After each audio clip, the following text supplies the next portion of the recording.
my name's Evelyn Smith. I'm the Director of Midwifery here in Letterkenny University Hospital.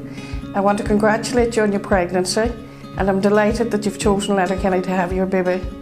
This is a virtual tour of the unit, and we'll show you some of the services and the personnel that you will meet while you're here. Hello, my name is Geraldine Hanley.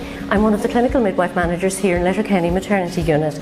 Congratulations on your pregnancy, and we are delighted to be able to show you around our unit and what it has to offer.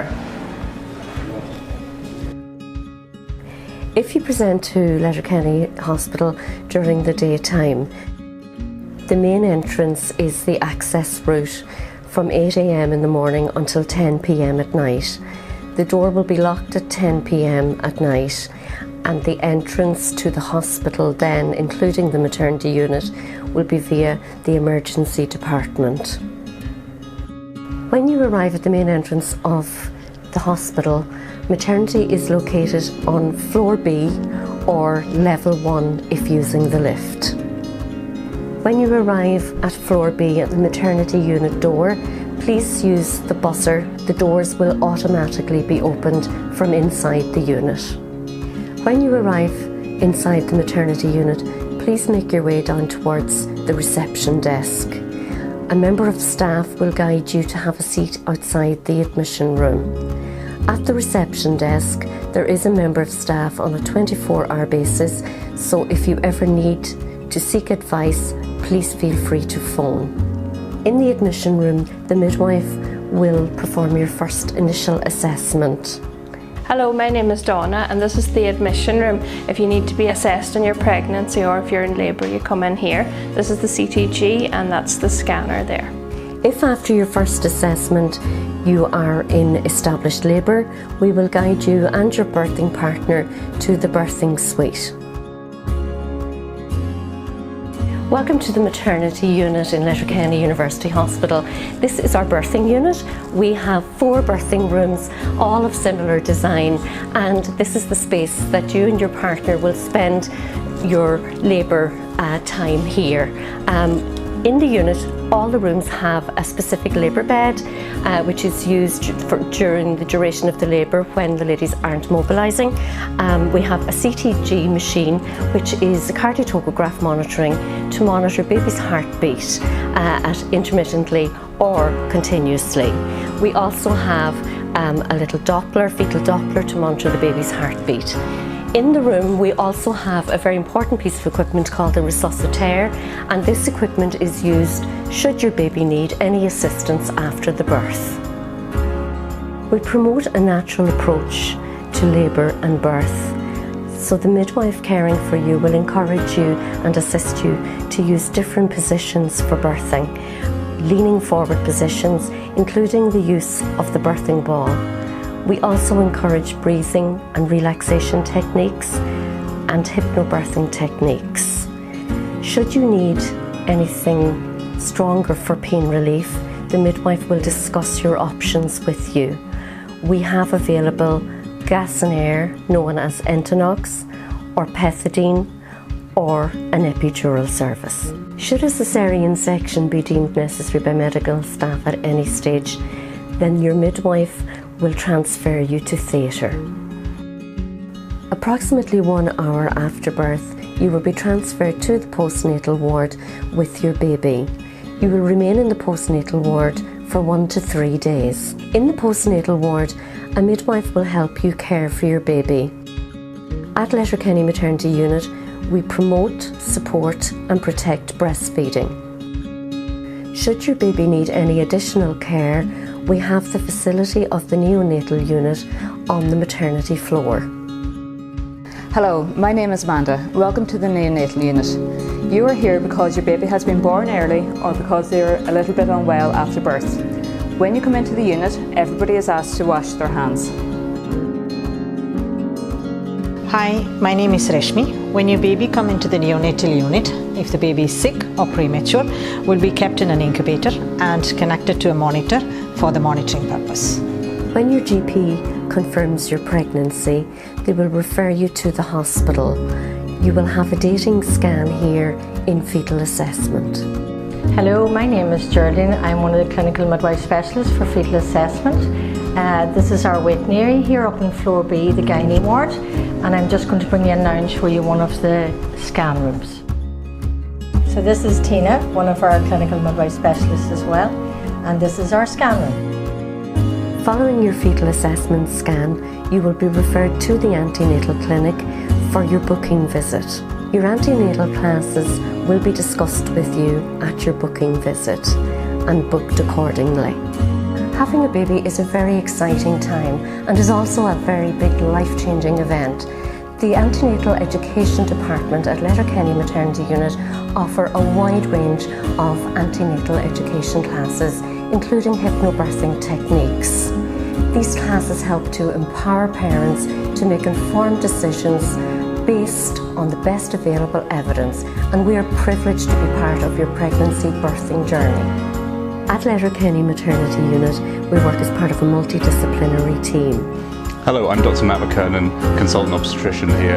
Congratulations on your pregnancy, and we hope you have a great experience while you're with the team. Other services available to you include specialist diabetic services for pregnancy, bereavement services, perinatal mental health services, and lactation services. We hope you enjoyed our virtual tour of the maternity unit. Enjoy your pregnancy, and we look forward to seeing you.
COVID-19 or coronavirus is here, so it's important to have the correct information at hand, like knowing the symptoms, a high temperature, a cough, shortness of breath or breathing difficulties. If you have symptoms, self-isolate to protect others and phone your GP.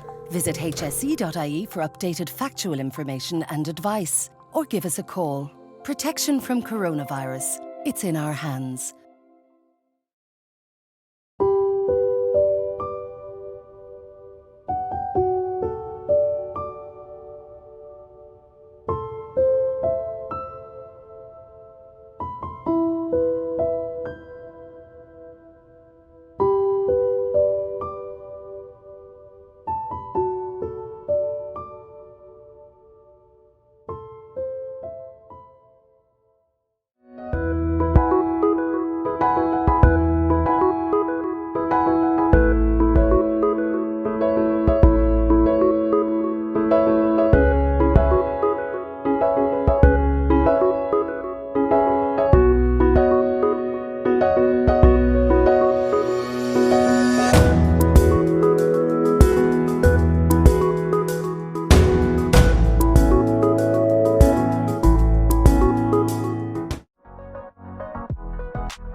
Gestational diabetes is one of the most common health problems that can happen during pregnancy. It affects as many as 12% of pregnancies in Ireland and can lead to serious problems for both mum and baby. Certain women are at higher risk of developing gestational diabetes. For example, if you are overweight, if you have a family member with diabetes, if you had gestational diabetes in a previous pregnancy, or depending on your ethnic background. If you are at risk, you will receive a blood test for gestational diabetes between 24 and 28 weeks of pregnancy. If you are diagnosed, there are day-to-day changes you can make to stay healthy.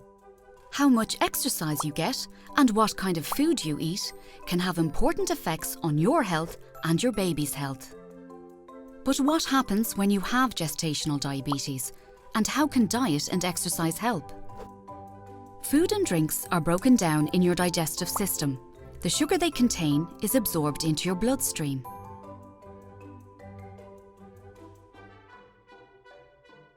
But sugar needs insulin to work. Insulin is made by the pancreas and helps sugar get into your cells.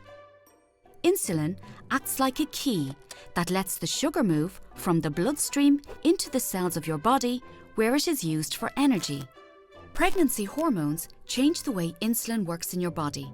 In the later stages of pregnancy, these changes make it difficult for insulin to unlock the cells and allow the sugar to enter.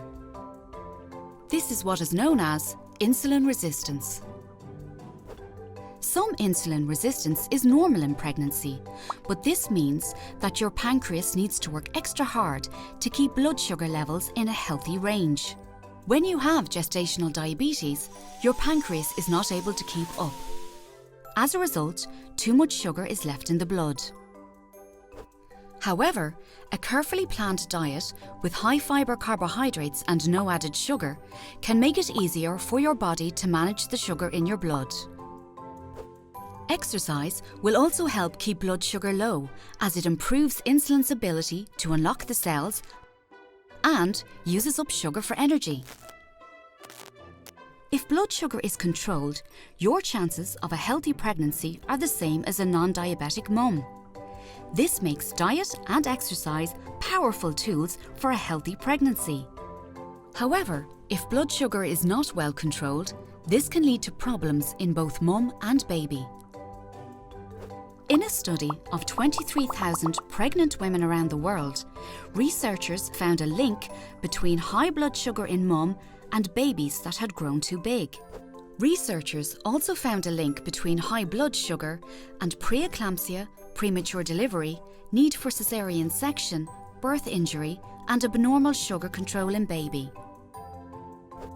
Diabetes during pregnancy can also put you and your baby at risk for problems later in life, including type 2 diabetes and heart disease. But there are actions you can take. Changes in diet and exercise, combined with close monitoring, can successfully manage blood sugar in 7 out of 10 pregnancies. So no better time to start than now.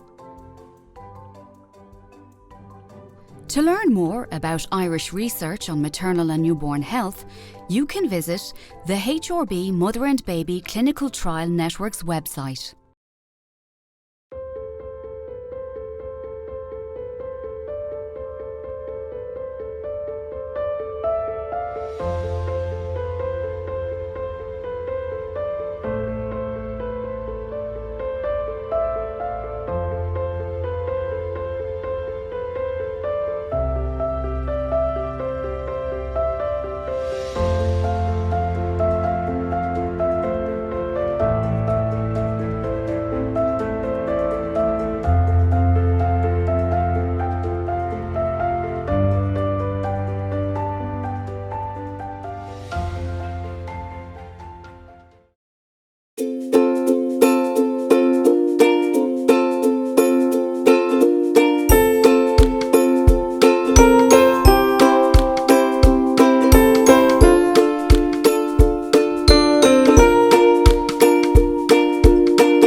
Sinead Thompson and I'm a community midwife at the National Maternity Hospital. I designed and created labour hopscotch in 2015 in response to an increase in the epidural rates and also in medical interventions during labour and birth. The principle of labour hopscotch is to encourage optimal fetal positioning. This means having your baby's head in the optimum position, lined up so it can descend into the pelvis in the optimum position for labour. When this happens, it triggers the spontaneous onset of labour. When women go into spontaneous labour, it's less likely that they'll need induction, and that means that there'll hopefully be less intervention in their births. The labour hopscotch framework aims to support and promote natural and active labour. It is encouraged for all women, regardless of the care pathway that they choose for their birth, but encourages more natural methods of pain relief where possible, for as long as possible in labour. Using the idea of the game hopscotch we all played years ago, each of the steps can be undertaken to remain active during labour. The process can start at home, beginning at the bottom of the hopscotch board when you're more active and mobile. The bottom square of the labour hopscotch is called the mobilised square, and it aims at promoting optimal fetal position. There are 4 activities associated with this step, and it's important that these 4 positions are practiced throughout the antenatal period in preparation for your labour. Your midwife will explain the positions to you during your pregnancy. Our research findings, which we published in 2019 in our research study, showed that women who practiced labour hopscotch had reduced epidural rates, reduced the caesarean section rates, increased spontaneous onset of labour and vaginal deliveries, and most of all, there was an increase in birth satisfaction rates. Having a positive birthing experience makes a smoother transition to parenthood.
Nature has been researching your milk for hundreds of millions of years.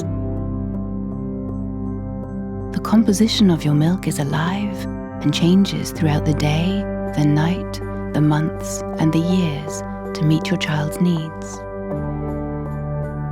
Your milk contains stem cells. These are cells that create and repair the body and are being researched worldwide to cure conditions like Alzheimer's and diabetes. Your milk contains components that kill cancerous cells.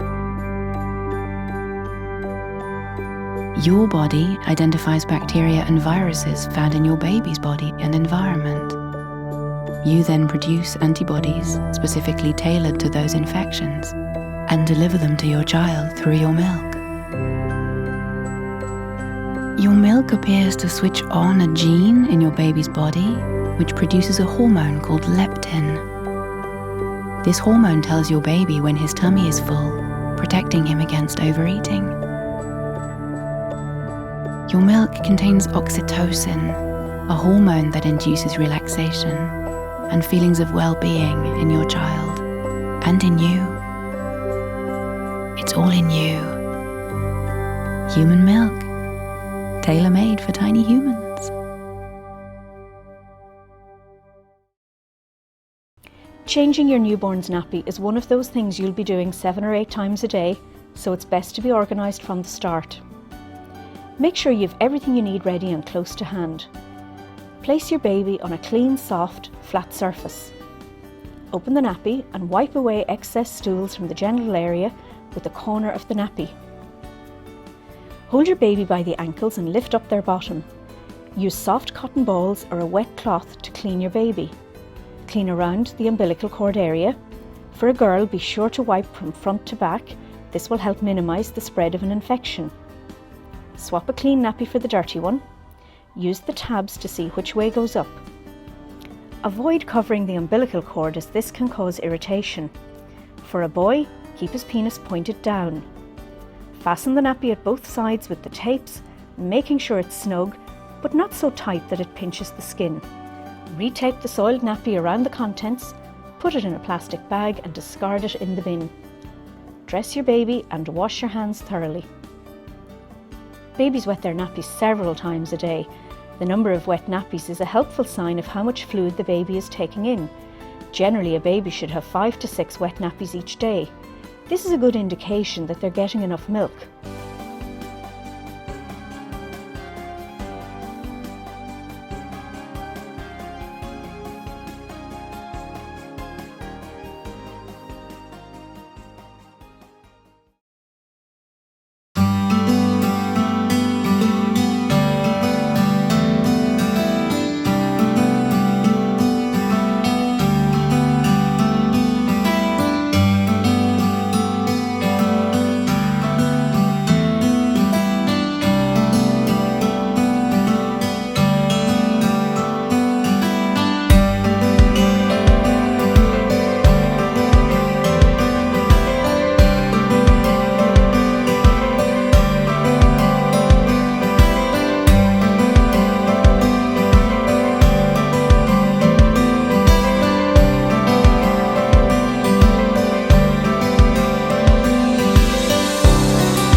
You put your cold water in first, you add your hot, you just check it with your elbow.